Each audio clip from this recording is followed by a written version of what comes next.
channel. Hello guys! Hindi na ako nahiya! Push na natin to! Wala na ako masyadong tao!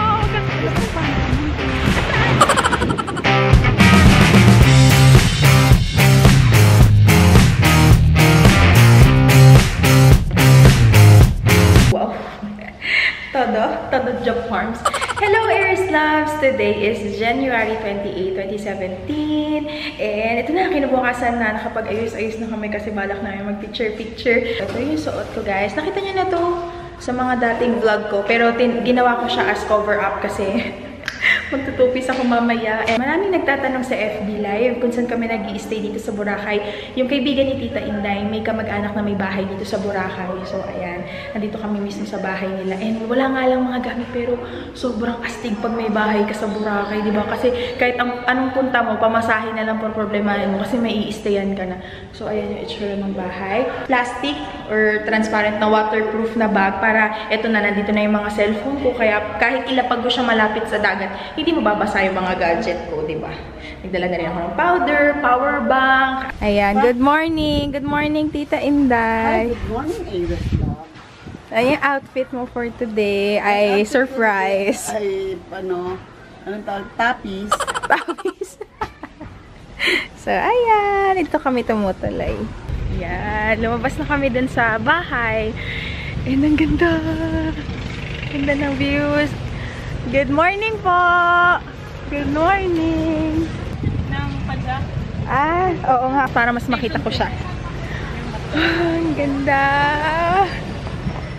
Yay! First morning sa Boracay!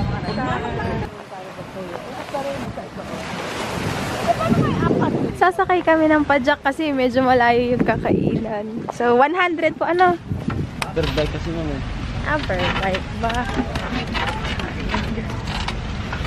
Kasi nasa ano kami, Station 3. Nasaan po ang McDonald's? Regency. Station 1? Station 2. Station 2? Ah, okay.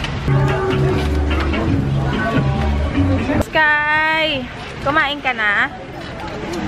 Andito, nasa bike. Ano kakain? Ikaw kumain ka na? Ba pa yung mga 100. 100 na lang to. Kuya, dali pa promote kita. Ah, hindi mo. Sige na, 100. Anong kulay? Eto. Ah, sige na. 100. Bakit? Anong pinagkaiba? Ah, mas makapal ito.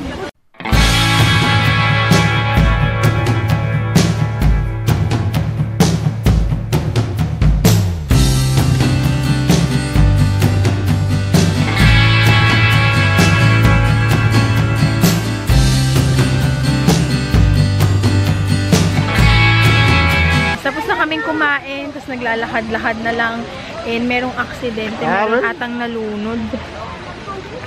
Mama na yun. May nalunod, kaya ang daming tao dun, oh. Kita nyo guys, mga nag-uumpukan yung tao.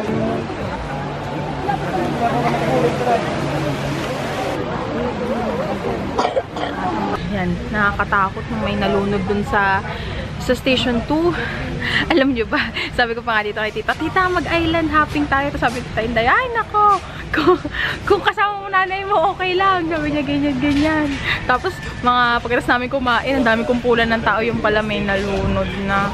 Pero madaming nagalit kasi nga, ang tagal-tagal na daw ewan namin kung yung totoo yun yung storya. Para ang tagal-tagal na daw nakahandusay ng lalaki. Wala man lang daw agad nag-rescue. Kaya, pati yung mga foreigner, nag-video sila na parang, ba't daw ganun yung sistema na parang kahit mabubuhay ka pa, mamamatay ka, nakakaintay sa pag-rescue mo.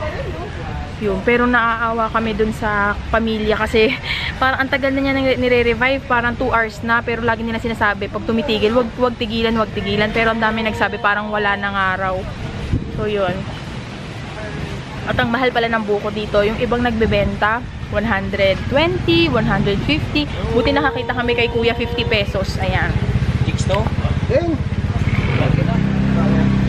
And good thing makakapag-picture na kami ni Tita Inday kasi kanina tago kami ng tago sa mga lilim kasi sobrang init, nakakapasok talaga ng balat. Medyo humahapon na. Tsaka mas maganda sa picture pag hapon na kasi soft sa itsura. Sumama ako kay Tita Felcy. Magta-try si Tita Felcy. Yung nasa balon yung lilipad. Anong tawag doon, Tita? Parasailing? Parasailing. Ayan. Si Tita Inday naiwan kasi natatakot. Si kanina nakiusyoso doon sa nalunod. Kung ano-ano na naiisip. Sabi ni Tita Inday, ay hindi ka mag-ano-ano. Hindi kasama ang nanay mo. Grabe naman. Wala guys, sawi. Pabalik na ako dun sa bahay na tinutuluyan namin. Ayaw pumayag ni Tita Inday para tuloy akong bata. Ganito pala yung mga tagline na ginagawa niyo akong bata. Tapos yung napawaan dyan. Para Siyempre, kung marami pong malinis. Sila, nagpapaturo sila ng parang martial arts. Hapon na, wala nang masyadong tao. Yay! Buti na lang dun sa may station 2, sobrang daming tao. Pero masaya naman dun paggabi.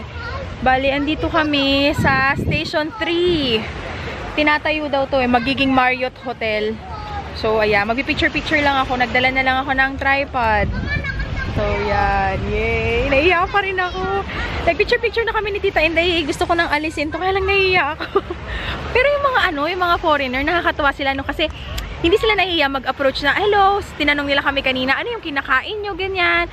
Ganyan, tapos kahit anong suot mo, hindi sila yung titingin na parang ano ba yan, ang taba, ang daming cellulite, parang ano ba yan, ang daming kamot. Wala silang ganun, parang mga Filipino lang talaga yung masyadong conscious. Sila wala, lakad lang. Meron pa ako nakita, lola, Amerikana, wala rin tumitingin sa kanya na kapwa niya, Amerikana, ganyan. So, nakakatuwa lang. Pero naiya pa din ako, ba't ganun? Ito nga palang suot ko is from ilovekoi.com. Ilalagay ko yung link nila down in the description box. Marami silang sinend sa akin na swimsuit. I-try ko uli suotin bukas. Ay! So yan siya. Since busy pa naman lahat, magpipicture-picture muna ako. Hello guys! Hindi na ako nahiya! Push na natin to! Wala na ako masyadong tao!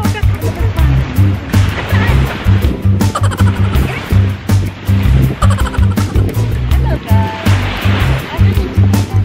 Hello!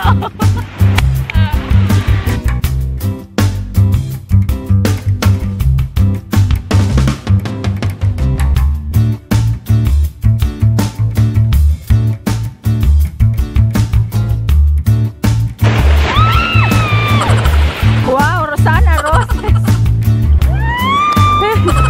Malaglag yung camera ko. Okay, ihi muna tayo, ihi.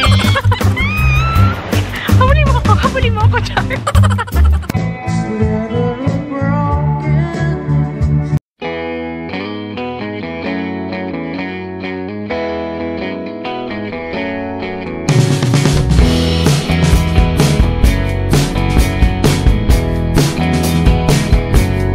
Para pala ditong mayroong mall na nasa gilid lang siya ng mga kalsada. At nakakatuwa kasi ang dami din mga iba't ibang brand pero sobrang pricey siya compare sa mall. Sa mall sa Maynila, mahal na, 'di ba, compare sa Divisoria. Dito mga times 5, ganun.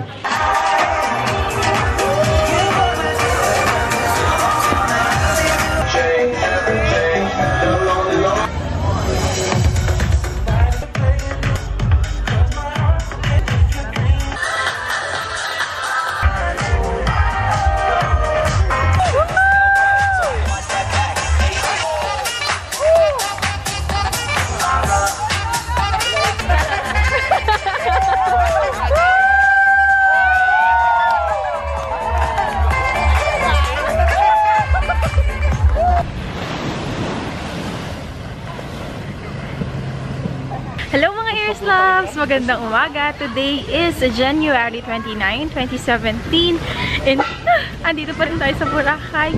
I'm happy pero sad kasi si Judy ngayon ang kanyang meet and greet. Sayang, inasikaso pa naman ni Say na makapasama kami dun sa meet and greet ni Judy and sobrang ubusan yung ticket pero hindi ako makapunta kasi ngayon yon sa may SM Aura.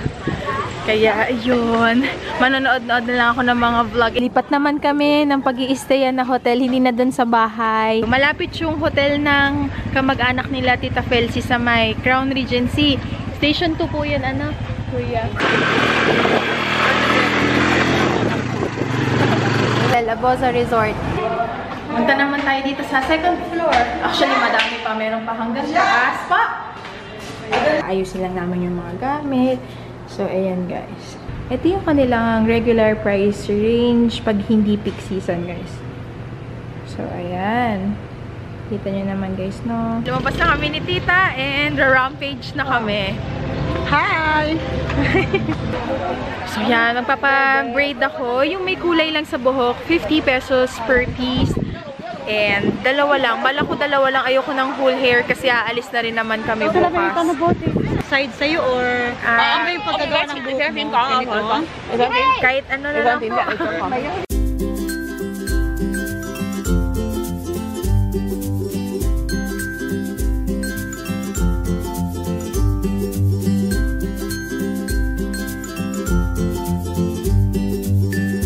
Tapos na, tatlo lang. Tapos pumayag siya ng 3 for 100 kasi 50 pesos ang isa eh. So magpipicture-picture na kami. Magkano ko ulit? 2 piece. So ayan, ang ganda ng view oh.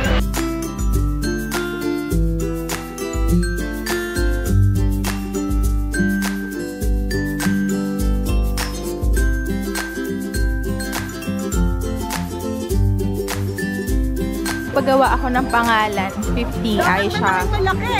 Ginabi na! Paano nyo ginagawa yung heart? Ah, sige, panoorin natin. Ayan na, guys. Vlog! Say hi! Lalagay ko sa YouTube! Hindi nyo kailangan ng tubig? Yung tubig, yung malaki. Ay, parang Casti-Castillo, no? Ba't magawa na kayo ng ganon?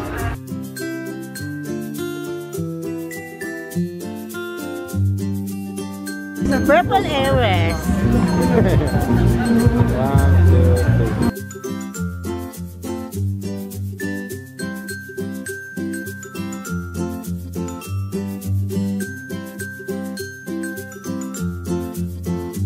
Ang pasalubong kay Sky. Bale, ito dalawa, 150.